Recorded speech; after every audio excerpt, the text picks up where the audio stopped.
Hello বন্ধুরা, সবাই কেমন আছো? আশা করি সবাই ভালো আছো। তো সকাল সকাল দেখো আমি উঠে পড়েছি, মেয়েকে পড়তে দিতে যাব। তো পড়তে দিয়ে এসে আমি দেখো আলু সিদ্ধ আর ডিম সিদ্ধ ভাত করে নিয়েছি। তারপরে দেখো স্টেশনে চলে গেছি, ট্রেনের টাইম হয়ে গেছে। তারপরে দেখো আমি ব্রিজ পার হচ্ছি। আমার মেয়ে তখন ছোট্ট একটা ক্লিপ নিয়ে দিচ্ছিল। আর আজ যাবো আমি ছোটো মাসি বাড়ি। তো খুব তাড়াতাড়ি রেডি হয়ে স্টেশনে চলে এসেছি। তো তোমরা ভিডিওটা দেখতে থাকো, যদি ভালো লাগে অবশ্যই লাইক কমেন্ট করে জানিও।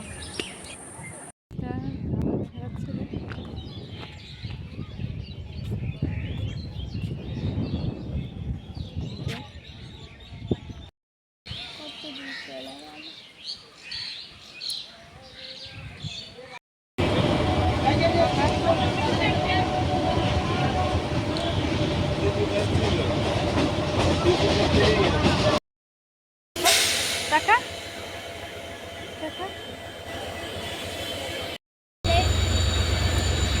এই জায়গাটা আসলে না খালি মনে পড়ে মামা বাড়ি যেতাম, এই গলি দিয়ে পার হতাম আগে, জানিস? মামা বাড়ি যাওয়ার কথা খালি মনে পড়ে। এই জায়গাটা আসছে আর এই রাস্তাটা দিয়ে পার হতে খুব কষ্ট। চলো চলো চলো, চলে আসছি, ওই যে ব্রিজের ওখান থেকে পার হয়ে যাবে।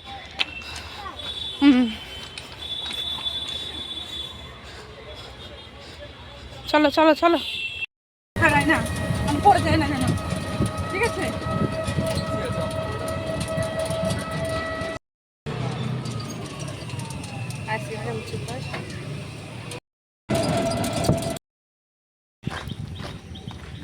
দেখবি রাস্তার লোক সব, দেখবি সব রাস্তার লোক। আমরা যেতে লাগলাম, খুব মেঘ করে আসছে, গ্রামের মধ্যে দিয়ে রাস্তা। হ্যাঁ, আকাশটা দেখ মেঘ করছে কি? মেঘ করে নাই,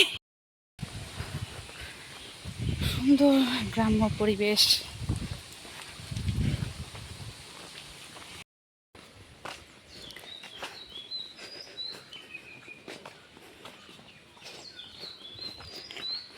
হয়ে গেছে অনেকটা দূর, আর ভাল লাগছে না।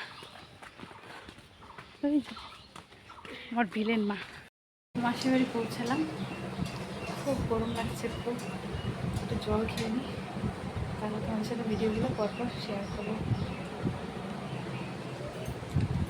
করে নিয়েছি নতুন নাইটি, আর এই যে আমি একটু মোবাইল দেখবে। দেখো আমি এখন মাসি রান্না করছে, মাসি রান্নাঘরে যাবো, মাসি কি রান্না করছে। তো মাসিকে আমি না করেছিলাম যে গরমের মধ্যে বেশি কিছু রান্না করতে। দেখো মাসি তাও ডিমের ঝোল রান্না করেছে, সব রান্না হয়ে গেছে। তারপর দেখো আমার ছোট মেয়ে খিদে পেয়ে গেছে দেখে ওকে ভাত দিয়ে দিয়েছে, এবার সাথে আমিও খেয়ে নেবো। মাসি আমার ভাতটাও রেডি করে নিয়ে এসছে।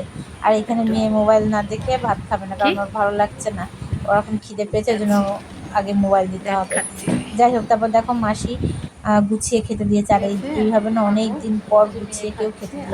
এবার আমি ভিডিও করি দেখে তো নিজে গুছিয়ে মেয়েদের খেতে দিই, কিন্তু আমাকে তো আর কেউ গুছিয়ে খেতে দেয় না। অনেকদিন পর মাসির সাথে গুছিয়ে খাবারটা খেলাম।